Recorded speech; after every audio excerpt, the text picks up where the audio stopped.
Welcome students. तो आज हम अपना नेक्स्ट लेक्चर स्टार्ट करते हैं which is passage of molecules into and out of the cell.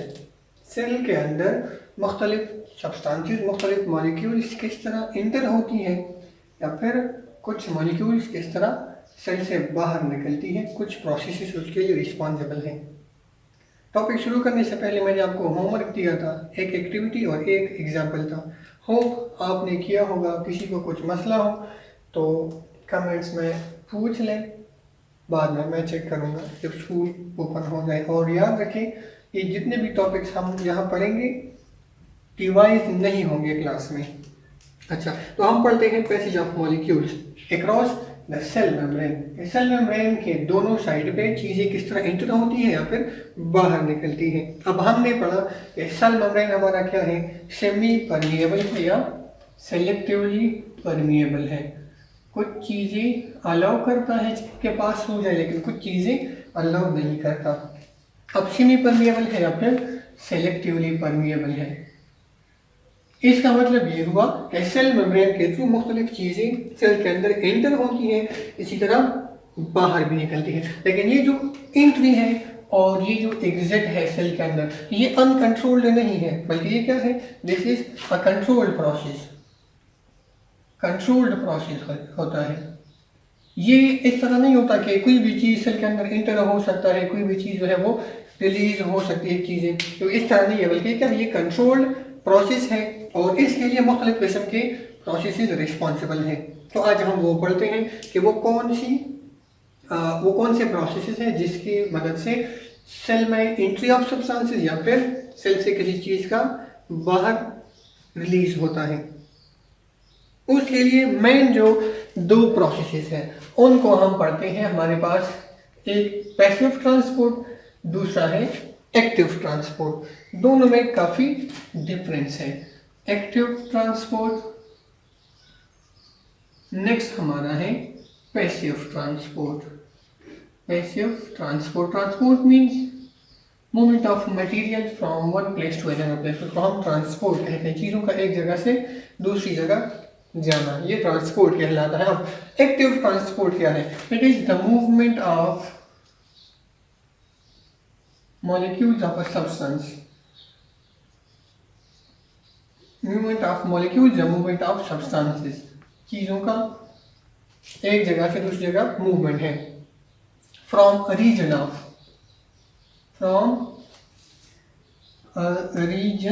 जगह, space, region of its lower concentration to region of its higher concentration. Active transport क्या है, movement of molecules of a substance from region of its lower concentration to region of its higher concentration. अब यहाँ पर चीज़ों का lower concentration से higher की तरफ जाना है by using energy in the form of ATP, is called active transport. Active transport क्या है, एक जगह पर मॉलिक्यूल्स या फिर मटेरियल्स का जो कंसंट्रेशन है वो क्या है, ज़्यादा है, हाई है। दूसरी साइड पे मॉलिक्यूल्स की जो कंसंट्रेशन है वो क्या है, लो है। अब यहाँ से कुछ चीज़ें हाई कंसंट्रेशन की तरफ जाती हैं। नॉर्मली जब प्रोसेस हम पढ़ते हैं नॉर्मली तो इस तरह है कि हाई से लो की तरफ चीज़ें जाती हैं, लेकिन यहाँ पर ये जो चीज़ें बाहर पड़ी है सेल के बाहर, ये रिक्वायर्ड है। ऑल्दो सेल में इनका कंसंट्रेशन ज़्यादा है, लेकिन फिर भी ज़रूरी है सेल के लिए। तो क्या करता है, लो से हाई की तरफ ये चीज़ें ट्रांसपोर्ट होती हैं। अब लो से हाई की तरफ जाने के लिए एनर्जी रिक्वायर्ड होती है, ये बगैर एनर्जी के ट्रांसपोर्ट नहीं होती। जिस तरह मोटर है, इलेक्ट्रिक मोटर, जो पानी जो है वो टैंकी तक पहुंचाता है। अब ऊपर जो है पानी कम है, सॉरी टैंकी में जो है पानी ज़्यादा है, नीचे जो पाइप होता है उसमें कम है, लेकिन हम यहाँ से ऊपर पानी भेजना चाहते हैं, टैंकी को हम फुल करना चाहते हैं, तो हम क्या करते हैं, हम उसको एनर्जी प्रोवाइड करते हैं in the form of electricity. तो उस एनर्जी को इस्तेमाल करते हुए पानी ऊपर टैंकी की तरफ जाता है। फिर अगर टैंकी में पानी है, नीचे हम नल का सिर्फ खोल लेते हैं, पानी खुद बहुत नीचे आता है। तो ये हमारे पास एक्टिव और पैसिव ट्रांसपोर्ट दोनों में डिफरेंस है। अब एक्टिव में एनर्जी इस्तेमाल होती है और वो जो मूवमेंट है वो लो से हाई की तरफ होती है। नेक्स्ट जो हमारे पास प्रोसेस है उसको हम कहते हैं पैसिव ट्रांसपोर्ट। पैसिव ट्रांसपोर्ट की एक्टिव के अगेंस्ट है, मतलब it is the movement of molecules, या हम मूवमेंट ऑफ सब्सटेंसेस कह सकते हैं। मूवमेंट ऑफ मॉलिक्यूल्स या मूवमेंट ऑफ सब्सटेंसेस है क्या, from a region of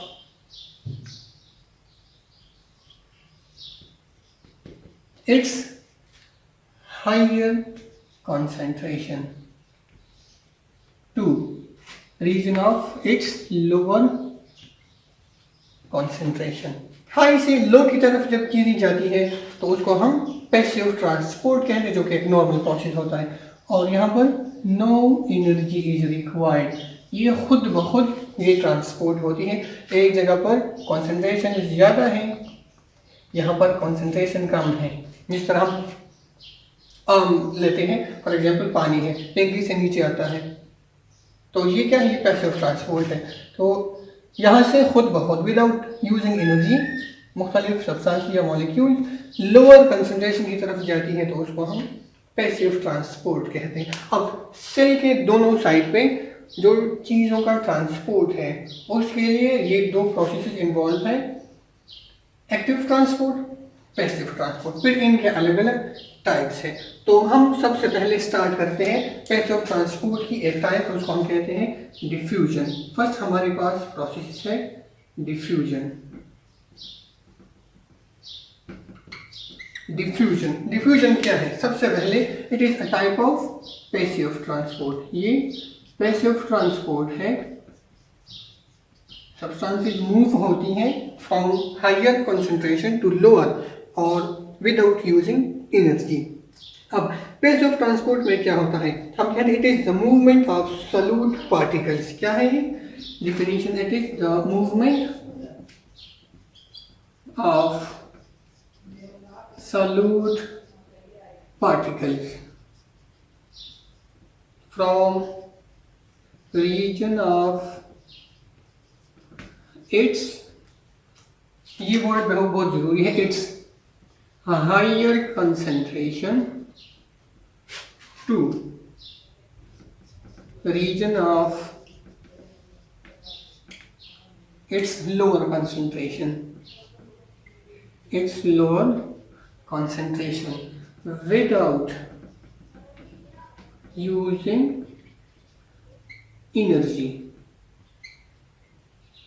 This process is called diffusion. Diffusion क्या है, movement of molecules या movement of solute particles है from region of its higher concentration to region of its lower concentration। एक जगह पर solute particle ज़्यादा है, दूसरी साइड पे कम है, तो हायर से कम की तरफ खुद ब खुद मूवमेंट स्टार्ट होती है विदाउट यूजिंग एटीपी या एनर्जी।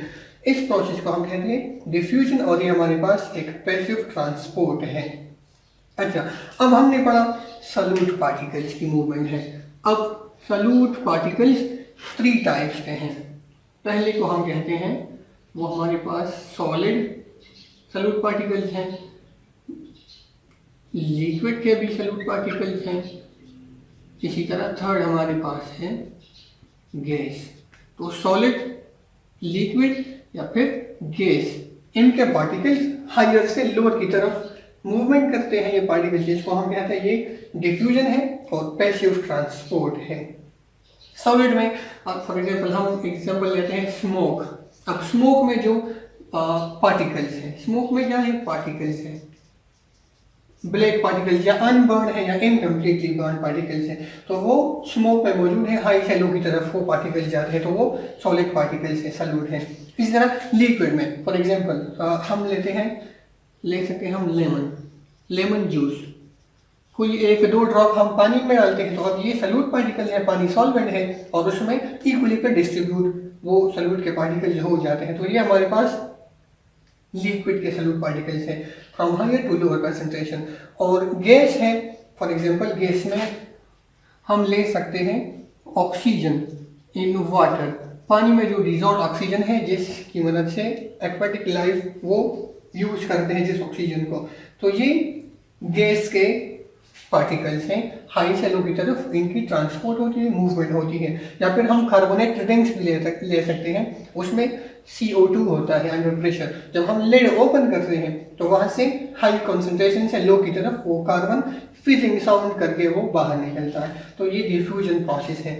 अब डिफ्यूजन स्मॉलर जो सब्सटेंसेस हैं, जैसे कि हमारे पास रेस्पिरेटरी गैसेज हैं, ग्लूकोज है जो डाइजेस्टेड खुराक है स्मॉल इंटेस्टाइन में, या फिर अगर हम प्लांट्स की बात करें तो प्लांट्स में हमारे पास ट्रांसपायरेशन है, तो ये डिफ्यूजन के प्रोसेस की मदद से ये प्रोसेसेस होते हैं। अच्छा, तो डिफ्यूजन का प्रोसेस कहाँ पर यूजफुल है? For example during transport of respiratory gases. Respiratory gases कौन कौन सी गैसेस हैं? 2 रेस्पिरेटरी गैसेस हैं, ऑक्सीजन है और कार्बन डाइऑक्साइड है, तो ये 2 किस्म के रेस्पिरेटरी गैसेस हैं, ऑक्सीजन, कार्बन डाइऑक्साइड। इनकी ट्रांसपोर्ट होती है across the cell membrane by diffusion.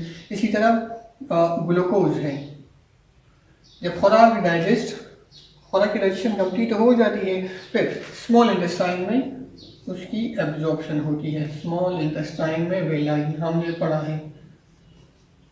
अब स्मॉल इंटेस्टाइन में फूड की एब्जॉर्प्शन होती है, ग्लूकोज की। अब रेस्पिरेटरी गैसेस, ऑक्सीजन की कंसंट्रेशन लंग्स में ज़्यादा है, ब्लड में कम है, लंग से डिफ्यूज होकर ब्लड में जाएगा। इसी तरह CO2 की कंसंट्रेशन ब्लड में ज़्यादा है और लंग्स में कम है। या फिर टिश्यूज़ में जब हम बात करें, टिश्यूज़ में CO2 ज़्यादा है, टिश्यूज से ब्लड में जाता है, या फिर जब वो ब्लड लंग्स तक आ जाता है तो फिर लंग्स में CO2 की कंसंट्रेशन कम है, ब्लड में ज़्यादा है, तो ब्लड से निकलकर लंग्स में O2 चला जाता है, तो ये डिफ्यूजन का प्रोसेस है, अक्रॉस सेल मेम्ब्रेन होगी। इस तरह ग्लूकोज की कंसंट्रेशन स्मॉल इंटेस्टाइन वेलाई में ज़्यादा है।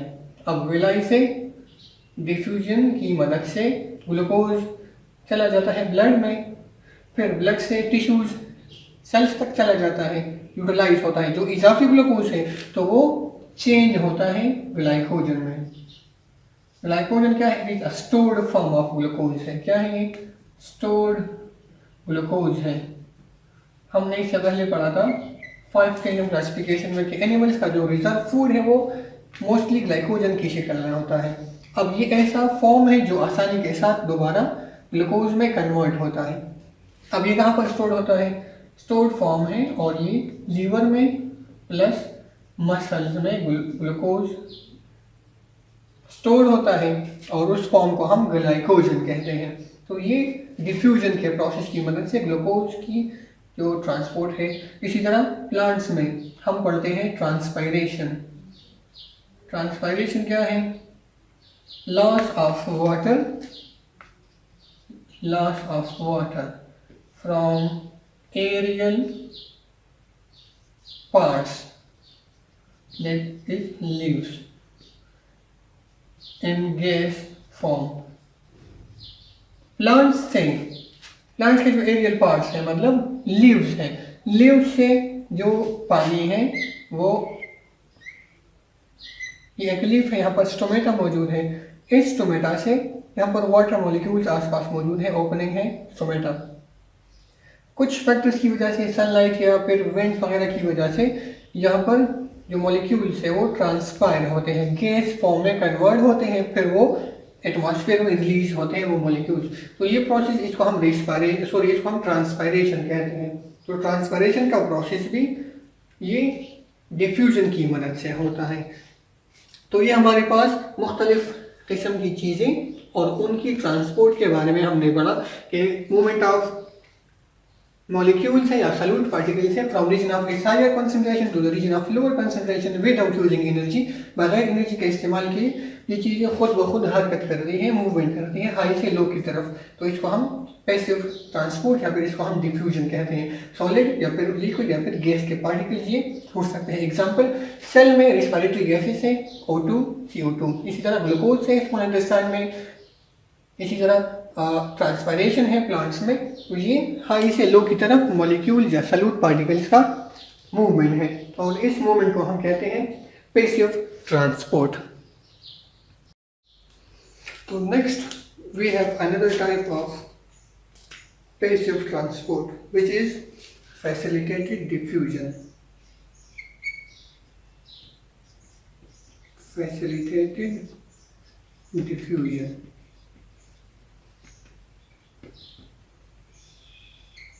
अब ये जो प्रोसेस है this is also same as diffusion. ये भी डिफ्यूजन का उसकी तरह है। First thing, it is a type of passive transport. ये एक पैसिव ट्रांसपोर्ट है। एनर्जी की ज़रूरत या इस्तेमाल इसमें नहीं होती। ये एक पैसिव ट्रांसपोर्ट है और किस तरह होती है? This transport takes place according to concentration gradient, मतलब हायर से लोअर की तरफ सब्सटेंसेस की मूवमेंट है। कंसंट्रेशन ग्रेडियंट हम इसको कहते हैं कि एक जगह पर मिकदार ज़्यादा है, दूसरी साइड पे कम है, तो ज़्यादा से कम की तरफ मूवमेंट खुद ब खुद होती है विदाउट यूजिंग एनर्जी। तो ये कंसंट्रेशन ग्रेडियंट है। अच्छा, अब ये इसको हम फैसिलिटेटेड डिफ्यूजन क्यों कहते हैं? बाज़ दफ़ा सेल के अंदर कुछ मॉलिक्यूल्स जिनका साइज लार्ज होता है, लार्जर साइज के होते हैं, या फिर चार्ज का मसला होता है, मतलब चार्ज की वजह से वो सेल मेम्ब्रेन को या तो क्रॉस करके अंदर नहीं जा सकती वो चीज़ें, या फिर सेल से बाहर रिलीज नहीं होती वटेवर सब्सटेंसेस, या तो कुछ यूजफुल सब्सटेंसेस है या फिर कुछ एक्सक्रीटरी प्रोडक्ट्स है, सेल के दोनों साइड पे उनकी मूवमेंट नहीं होती। मसला क्या होता है? या तो लार्ज साइज है या फिर चार्ज का मसला होता है। सेम चार्ज हो तो फिर वो पास नहीं हो सकती। तो हम क्या करते हैं? उसकी एंट्री के लिए लार्जर मॉलिक्यूल्स या फिर चार्ज का जो प्रॉब्लम है, जिन मॉलिक्यूल्स का ये प्रॉब्लम है, तो उसके लिए सेल मेम्ब्रेन के सरफेस के ऊपर ख़ास प्रोटीन्स मौजूद हैं। उनको हम कहते हैं चैनल प्रोटीन्स या उनको हम कैरियर प्रोटीन्स कहते हैं। और वो फिर उन चीज़ों को सेल के अंदर ले जाता है या फिर उन प्रोटीन्स की मदद से कुछ चीज़ें सेल से बाहर निकल आती हैं। फॉर एग्जांपल, हमारे पास ये प्लाज्मा मेम्ब्रेन का एक स्मॉल पोर्शन है, इसी तरह ये फास्फोलिपिड बाइलेयर का सेकंड पोर्शन है। अब यहाँ पर ये प्लाज्मा मेम्ब्रेन है, इसी तरह ये सेकंड पोर्शन है। अच्छा, अब हमने पढ़ा था कि सरफेस के ऊपर प्रोटीन्स मौजूद हैं, उनको हम कहते हैं एक्सट्रिंसिक प्रोटीन। तो ये हमारे पास एक्सट्रिंसिक प्रोटीन्स हैं। इसी तरह यहाँ पर ये एक्सट्रिंसिक प्रोटीन्स हैं। अब क्या होता है? किसी भी चीज़ में पास होना होता है। फॉर एग्जांपल, कोई सब्सटेंस है एक्स, यहाँ पर बाहर मौजूद है, due to its larger size, large size होने की वजह से वो एंटर नहीं हो सकता।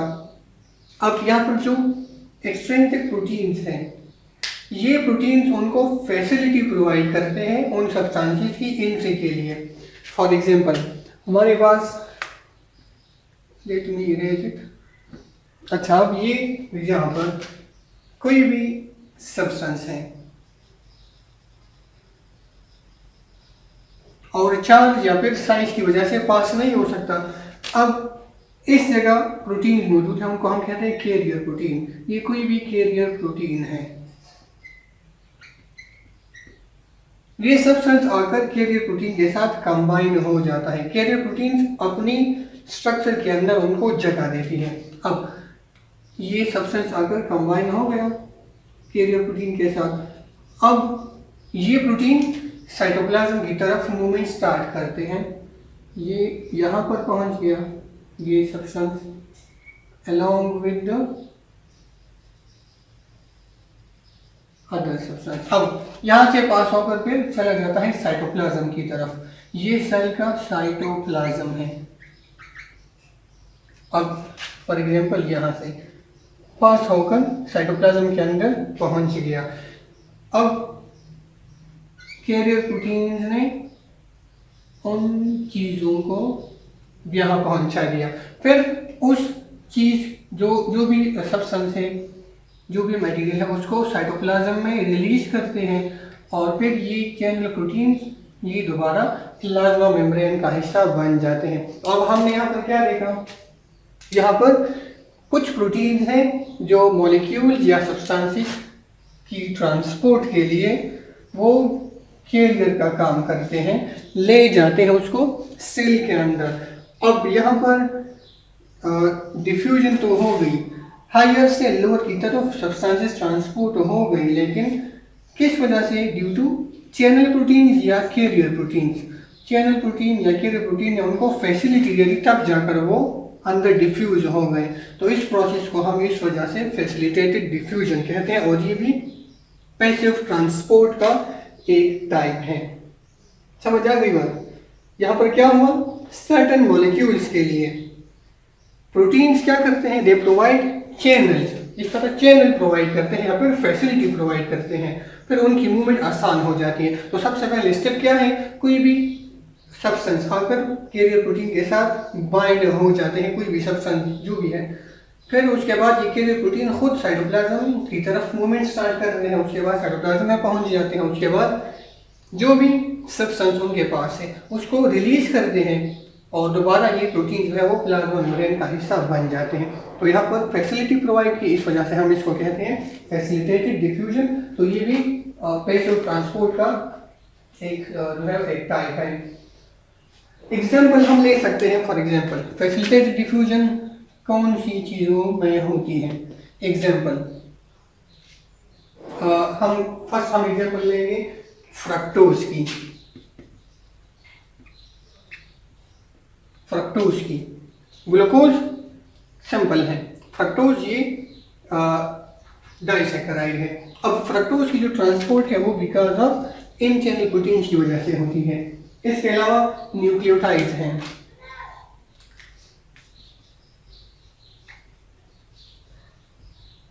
न्यूक्लियोटाइड्स जितने भी हैं वो उनकी ट्रांसपोर्ट फैसिलिटेटेड डिफ्यूजन की वजह से होती है। इसके अलावा रेड ब्लड सेल या फिर liver cells, red blood cells या लीवर सेल्स, उनकी मेम्ब्रेन से ग्लूकोज ट्रांसपोर्ट होता है। रेड ब्लड सेल्स या लीवर सेल्स के जो मेम्ब्रेन्स हैं, उन मेम्ब्रेन की मदद से उनके थ्रू ग्लूकोज की ट्रांसपोर्ट होती है सेल्स के अंदर। तो ये भी हमारे पास एक फैसिलिटेटेड डिफ्यूजन है, पैसिव ट्रांसपोर्ट का एक टाइप है। अच्छा, तो ये हमारे पास हो गया डिफ्यूजन और फैसिलिटेटेड डिफ्यूजन।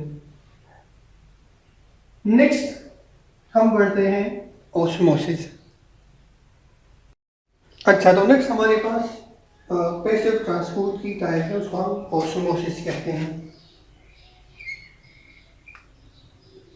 ऑस्मोसिस, ऑस्मोसिस क्या है? पहली बात, it is a type of passive transport. हम बार बार ये बात कर रहे हैं कि इसमें एनर्जी इस्तेमाल नहीं होती विदाउट यूजिंग या एक्सपेंडिचर ऑफ एनर्जी। अब डिफ्यूजन को हम किस तरह, सॉरी ऑस्मोसिस को हम किस तरह डिफाइन करते हैं? It is defined as movement of solvent. क्या है? मूवमेंट ऑफ सॉल्वेंट है। और जब भी हम सॉल्वेंट की बात करते हैं तो हमारा मतलब होता है वाटर, क्योंकि वाटर यूनिवर्सल सॉल्वेंट है। मूवमेंट ऑफ सॉल्वेंट है from the region of its higher concentration towards region of its lower concentration. Movement of solvent या water from region of its higher concentration to region of its lower concentration. लेकिन एक important यहाँ पर जब हम word add करते हैं वो ये है कि ये जो पैसेज है through a semi permeable membrane होती है, थ्रू या बाईपासिंग अ semi permeable membrane. Semi permeable membrane जब हम पढ़ रहे थे प्लाज्मा मेम्ब्रेन तो उसकी प्रॉपर्टीज में हमने पढ़ा था कि वो सिलेक्टिवली या सेमी परमिएबल मेम्ब्रेन है, allows some of the substances to pass through it but can never allow all of them। तमाम चीज़ें पास नहीं हो सकती, पर सेल जो है वो सिलेक्शन करता है, जो रिक्वायर्ड है वो चीज़ें पास हो सकती है। तो ऑस्मोसिस का है मूवमेंट ऑफ सॉल्वेंट या water from region of its higher concentration to region of its lower concentration through a semi permeable membrane. ऐसा मेम्ब्रेन या हम यहाँ पर सेल मेम्ब्रेन या प्लाज्मा मेम्ब्रेन भी ले सकते हैं क्योंकि ये सेल में पैसेज होती है मॉलिक्यूल्स की। अब एक और अहम बात है, ये जो ट्रांसफर है, ये जो पैसेज है कब तक होगी? Till equilibrium. इक्विलिब्रियम का क्या मतलब है? जब दोनों साइड पे सॉल्वेंट का जो कंसंट्रेशन है, कंटेंट है, वो सेम हो जाए, 50-50 हो जाए, जितना इस साइड पे उतना उस साइड पे भी हो, तो हम इसको कहते हैं इक्विलिब्रियम है। अब इक्विलिब्रियम क्यों है? Because it is a passive transport, क्योंकि ये पैसिव ट्रांसपोर्ट है, इस वजह से इक्विलिब्रियम जब मेंटेन हो जाए उसके बाद मजीद मूवमेंट नहीं होगी मतलब एक सेल ए से सेल बी में या फिर यहाँ से बाहर से अंदर मॉलिक्यूल्स की जो एंट्री एग्जिट है वो कॉन्स्टेंटली होती है, लेकिन जब हम नेट मूवमेंट की बात करते हैं तो हम कहते हैं नेट मूवमेंट जो है वो जीरो है, क्योंकि जितने मॉलिक्यूल्स बाहर निकलते हैं उतनी ही मॉलिक्यूल्स अंदर भी आते हैं, तो नेट मूवमेंट जीरो है और इसको हम इक्विलिब्रियम कहते हैं। और इक्विलिब्रियम क्या है? Because it is a type of passive transport. अब पैसिव में सिर्फ इक्विलिब्रियम तक वो ट्रांसफर होती है। अगर हम एक्टिव की बात करें तो एक्टिव ट्रांसपोर्ट में फिर इक्विलिब्रियम नहीं होता, उसमें ज्यादा अप टू 100% भी हो सके, लेकिन पैसिव कैन नेवर बी 100%। अच्छा, अब यहाँ पर हम लेते हैं दो बीकर्स। एग्जाम्पल, हमारे पास ये कोई एक बीकर है और ये कोई दूसरा कंटेनर है। ये हमने दो कंटेनर्स ले लिए और इसमें हमने कोई भी लिक्विड डाला, सपोज हमने इसमें वाटर डाला। अब दोनों कंटेनर्स में, दोनों बीकर्स में हमने वाटर डाला, या हम सपोज सिर्फ एक ही बीकर लेते हैं। हमारे पास ये एक बीकर है और इसमें मौजूद है वाटर। अब यहाँ पर ये पानी है और दरमियान में हमने रखा एक सेमी परमिएबल मेम्ब्रेन। ये डॉटेड लाइन में ये कोई भी सेमी परमिएबल मेम्ब्रेन है, सेमी परमिएबल मेम्ब्रेन है हमारे पास। अच्छा, अब सपोज हमारे पास इस साइड पे मौजूद है से 1000 मॉलिक्यूल्स ऑफ वाटर है, 1000 वाटर मॉलिक्यूल्स हैं, और दूसरी साइड पे हमारे पास है सपोज 800 वाटर मॉलिक्यूल्स हैं। एक साइड पे हमारे पास मेम्ब्रेन के एक साइड पे 1000 मॉलिक्यूल्स हैं और दूसरी साइड पे हमारे पास 800 वाटर मॉलिक्यूल्स हैं। अच्छा, दोनों साइड पे हम ऐड करते हैं सॉल्ट्स मॉलिक्यूल। सपोज यहाँ पर हमने 100 सॉल्ट मॉलिक्यूल्स ऐड किए और दूसरी साइड पे हमने ऐड की 200 सॉल्ट मॉलिक्यूल्स हमने ऐड किए। अब दोनों में हमने मॉलिक्यूल्स की एडिशन की। अब हम फाइंड करते हैं कि मूवमेंट सॉल्वेंट की किस डायरेक्शन में होगी। अब आप यहाँ देखिए, सबसे पहले डिफिनीशन को, movement of solvent from region of its higher concentration towards the lower concentration through a semi permeable membrane. यहाँ पर टोटल मॉलिक्यूल्स हमारे पास वाटर के 100 हैं, प्लस हमने उसमें 100 सॉल्ट मॉलिक्यूल्स ऐड किए हैं। अब 100 में से आउट ऑफ 1000 100 वाटर मॉलिक्यूल्स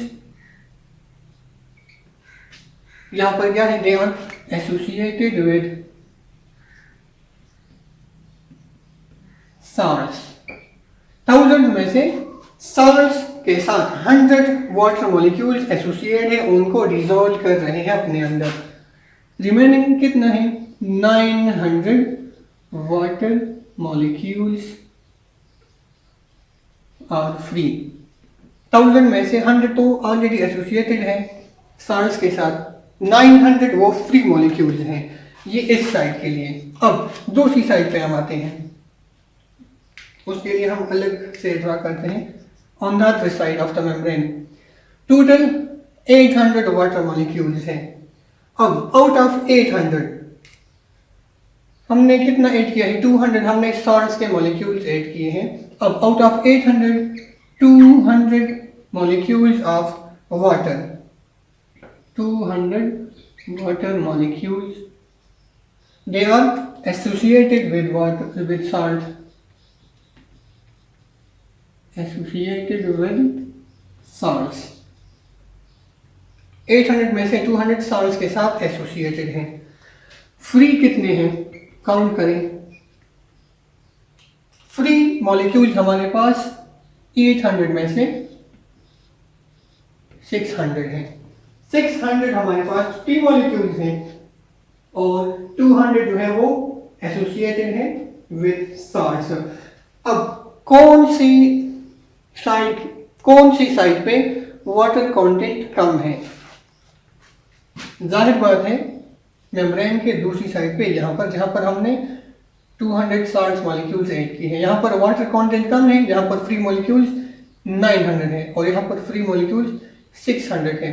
तो यहाँ पर अब इस मेम्ब्रेन के थ्रू आहिस्ता आहिस्ता वाटर की ट्रांसपोर्ट स्टार्ट होती है, दूसरी साइड पे वो मॉलिक्यूल्स पहुंच जाते हैं। सो वाटर इस सेमी परमिएबल मेम्ब्रेन को क्रॉस करेगा, दूसरी साइड पे पहुंचेगा और ये जो पैसेज है, ये जो ट्रांसपोर्ट है, ये कंटिन्यू रहेगा। कब तक, टिल इक्विलिब्रियम। इक्विलिब्रियम मतलब जब बीकर के दोनों साइड पे वाटर कंटेंट एक जैसे हो मिकदार में, तो उसके बाद ये जो नेट मूवमेंट है वो 0 होगी। अब वो बीकर था यहाँ पर और दोनों साइड पे कंसंट्रेशन क्या है, वो सेम है, 50-50 दोनों साइड पे है। ये सेमी परमिएबल मेम्ब्रेन था, मेम्ब्रेन के एक साइड पे भी 50 है और यहाँ पर भी 50। Equal distribution of water molecules हो गई और इसको हम कहते हैं ये हमारे पास इक्विलिब्रियम है। अब इस पॉइंट में मॉलिक्यूल्स जितने इस मेम्ब्रेन के जरिए दूसरी साइड पे जाते हैं, उतनी ही मॉलिक्यूल्स इन टर्न वापस भी आते हैं। तो नेट मूवमेंट 0 होती है और ये जो मूवमेंट है ये थ्रू सेमी परमिएबल मेम्ब्रेन है, तो इसको हम कहते हैं हमारे पास ऑस्मोसिस है और ये एक पैसिव ट्रांसपोर्ट है। सॉल्वेंट की मूवमेंट को हम कहते हैं, बट अहम चीज क्या है, through a semi permeable membrane. यहाँ पर हम सेमी परमिएबल मेम्ब्रेन का इस्तेमाल करते हैं क्योंकि सॉल्वेंट एक मेम्ब्रेन को क्रॉस करके दूसरी साइड पे वो ट्रांसपोर्ट होता है, तो ये ऑस्मोसिस है। अच्छा, नेक्स्ट जो है हम पढ़ते हैं ऑस्मोसिस का इफेक्ट के प्लांट्स या फिर एनिमल सेल पे इसका क्या असर होता है। लेकिन उससे पहले आप समझ लें कि हमारे पास डाइल्यूट, कंसंट्रेटेड, हाइपरटोनिक या हाइपोटोनिक सॉल्यूशन हम किसी कहते हैं।